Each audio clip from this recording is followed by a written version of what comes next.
Hey everybody, it's B Diz, the Rockstar part of SuperObvious. In this video, we're talking about my experience playing Grand Theft Auto 5. Like and share the video, comment below, and let me know how you felt about the game, and subscribe to the channel for more content. Let's go.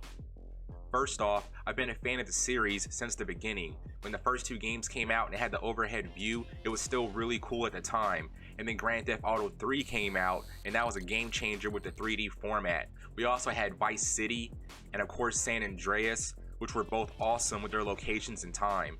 I came across Grand Theft Auto 5 by my friend James Nux, who sold it to me for like $20 because he had an extra copy. After playing the game for just a little, I can tell this was probably going to be one of the coolest open world games I've played ever.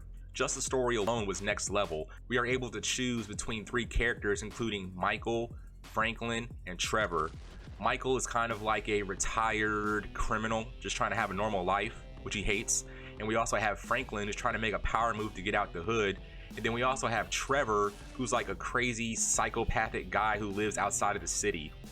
And you can pretty much change who you want to pick throughout the game, and they all have their own storylines, but also have a story that connects together. So like everyone, I played the hell out of the game for like a week and a half until my friend James Nux hits me up and he's like, yo, forget the storyline, make a character, we're gonna play online. And I'm like, what? I never really played a whole bunch of games online with people, so this was kind of like a big deal for me. Meeting people online that you can talk to on headset, invite them over to your apartment, show them your cars and clothes, and you can get so high and drunk you can black out and end up in the hospital. You can pick up women that do stuff for money, and we all know the list goes far beyond that, but that's just some of it.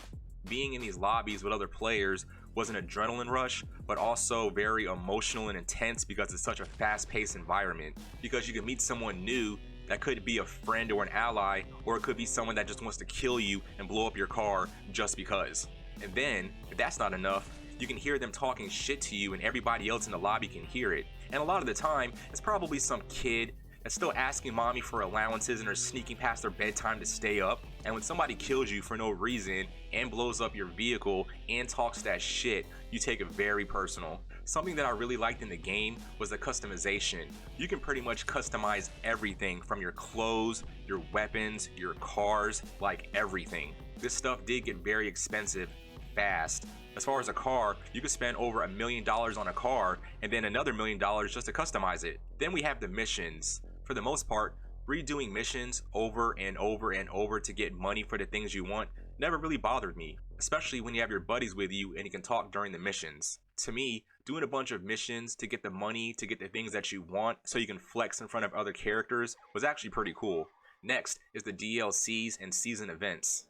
This was something that kept the game fun throughout the year, especially if you're someone like the most of us who played the game all the time. During Christmas, it snowed, you can have snowball fights, you can have decorations around your apartment, and a whole bunch of ugly Christmas clothes. There's updates pretty much constantly as far as clothes, guns, and cars, and it's cool to get, even if it's just a few things at a time.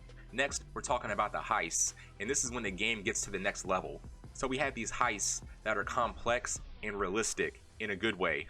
Each heist requires a group of 4 people, and you have to do these setup missions to get to the main heist. And these setup missions usually involve surveillance in the areas, getting gadgets, clothes, transportation. Usually you steal all that stuff. And this is a group effort. If a member of the crew dies more than once, the whole thing is over, it's a botch, and you fail the mission. There is a super high level of anxiety and tension because you don't want to be the one to fail the mission for your team. Completing all the setup missions one by one to the eventual heist is a good feeling, but also nerve-wracking knowing the pressure is about to be real. Even if you're confident with your skills in the game, and this includes gunfights, driving in hectic conditions under pressure, and not getting something called dead. So there's a few heists that you have to do before the main one, called Pacific Standard Heist, and it's robbing a bank. There were a bunch of articles online at the time with players complaining that the heists were way too hard to complete.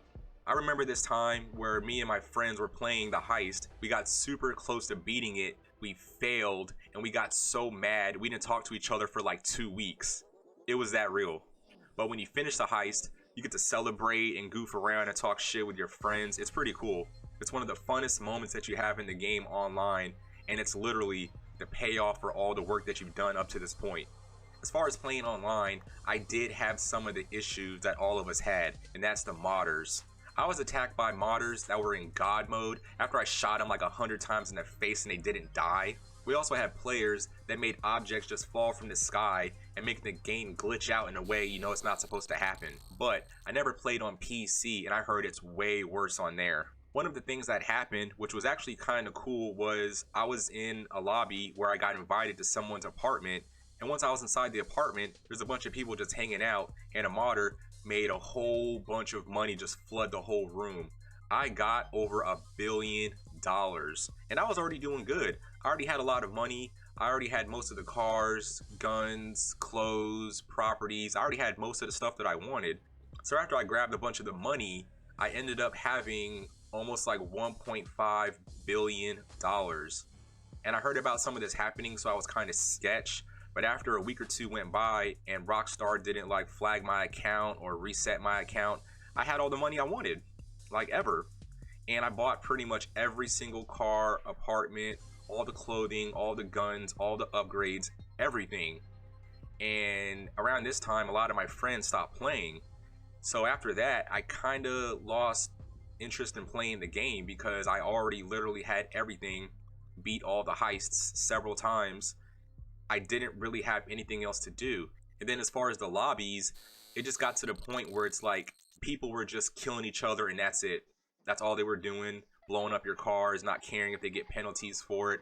It just kind of made the game not as fun anymore. And this isn't a game where you have so much freedom and can do damn near anything you want.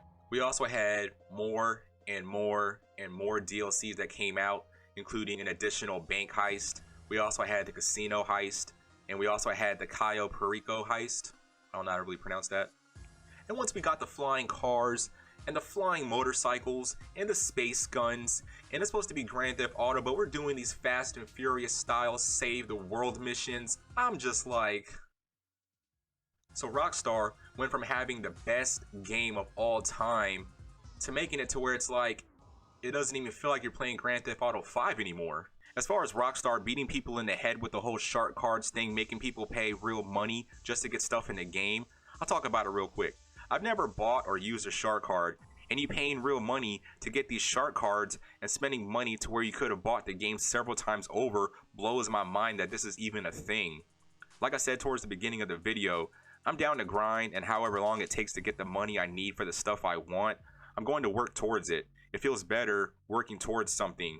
It's like if you had a code to just unlock everything in the game, that would be pretty freaking whack.